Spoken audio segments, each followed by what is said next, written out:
Ne voit plus sa fille, qui est toujours témoin de Jéhovah. Les relations sont pratiquement rompues depuis qu'il a quitté le mouvement. Une fois qu'on a quitté, parce que quand vous faites une lettre de disassociation, eh bien, de la seconde à la seconde, dès qu'ils apprennent, leurs livres, leurs enseignements disent qu'ils ne peuvent plus fréquenter la personne qui s'est retirée, même si ce sont ses parents, sauf si elle vit toujours sur le même toit. Ce n'était plus le cas, donc nous avons constaté. Depuis qu'ils ont quitté l'organisation, Jean-Marie et Michel Bastin ont tenté de reprendre une vie normale. Ils ont multiplié les tentatives pour renouer les contacts avec leur fille, en vain. S'il y a un message qui peut passer, on peut lui dire qu'on est malheureux. On est heureux d'avoir quitté, mais malheureux que des sanctions comme ça soient appliquées par des gens qui se disent chrétiens. Un enfant qui est vivant, qu'on ne voit plus, qu'on doit considérer comme morte, comment voulez-vous faire le deuil? Il n'est pas question de faire le deuil, elle vit. C'est une atteinte à la liberté. D'ailleurs, la Convention des droits de l'homme proscrit ce genre de situation. Et c'est bafoué. Moi, j'estime que c'est triste pour une organisation qui se prétend chrétienne. Au siège national des témoins de Jéhovah de Belgique, les responsables reconnaissent l'existence de ces situations. Bien, les Saintes Écritures sont claires à ce sujet, mais nous laissons à chaque famille le soin de prendre sa décision. Nous ne l'imposons pas. Et si une famille décide de continuer à maintenir un certain contact, c'est sa propre responsabilité.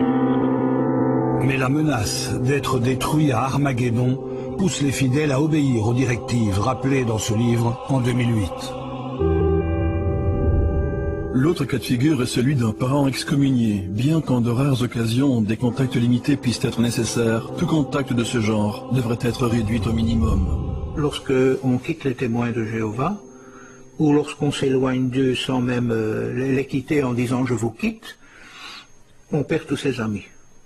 Et comme les témoins de Jéhovah disent qu'on ne doit pas se faire des amis en dehors d'eux, puisqu'on les perd eux, on perd tout le monde. Moi, mes parents, à l'heure actuelle, ils ont coupé absolument tout contact avec moi. Je suis mort pour eux. Il n'y a vraiment plus rien. Ma mère m'a envoyé une lettre, où elle m'avait dit tu as de la chance d'être heureux.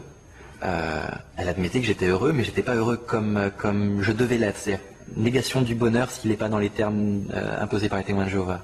D'autres ne le peuvent pas parce qu'ils sont rongés par la culpabilité et le chagrin. Elle parlait d'elle et de mon papa. Et après elle disait nos bras te seront à nouveau ouverts lorsque tu te décideras à nouveau à mener une vie pure. En clair, la porte est fermée tant que tu ne deviendras pas témoin de Jéhovah à nouveau. Hugo non plus ne peut plus voir ses parents autant qu'il le souhaite. Il a connu Lisa chez les témoins de Jéhovah. Depuis qu'ils les ont quittés, ils connaissent le même genre de problème avec leur famille.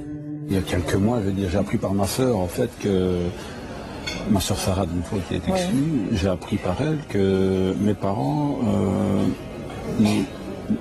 on leur avait conseillé de ne plus avoir de contact avec nous. Ouais. Mais donc on avait des réunions de famille, je veux dire, rappelons ça comme ça, on se voyait, barbecue ou quoi, on se voyait tous ensemble. Maman, la dernière fois que j'ai été chez elle, c'était pour nettoyer. Et il y a un témoin de Jéhovah qui est arrivé, elle m'a dit écoute, il faut que tu partes. Et j'ai dû faire le tour et être discrète quand je suis partie parce qu'il ne fallait pas qu'on nous voyait ensemble, quoi.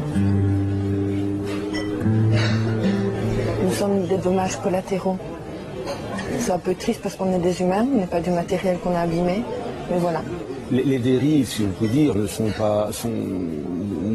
pas préméditées, je veux dire, quelque part. Et on s'en rend compte qu'il y a des dérives quand on quitte les témoins de Jéhovah, quand on est dedans. Oui, voilà, c'est tout à fait normal, je veux dire, de respecter les principes, quitte à faire peut-être du mal à d'autres, mais on ne s'en rend pas compte. Donc à partir du moment où ce n'est pas intentionnel, je veux dire, je peux pas vouloir aux gens, quoi.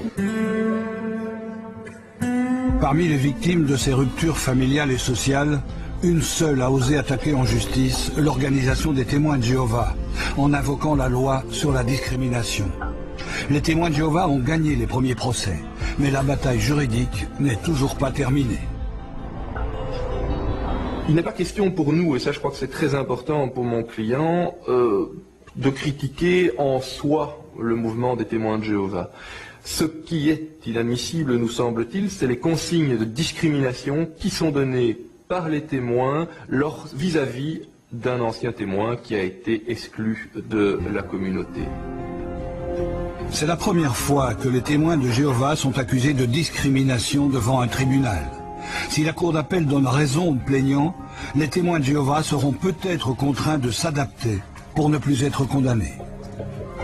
Ce que mon client veut, c'est d'entendre un juge dire tout simplement les mesures prises par les témoins de Jéhovah à l'encontre d'un exclu sont discriminatoires d'une part, ordonner que cette décision soit publiée dans les différents écrits, les différents médias qui sont nombreux des témoins de Jéhovah, et véritablement il ne demande pas de réparation financière.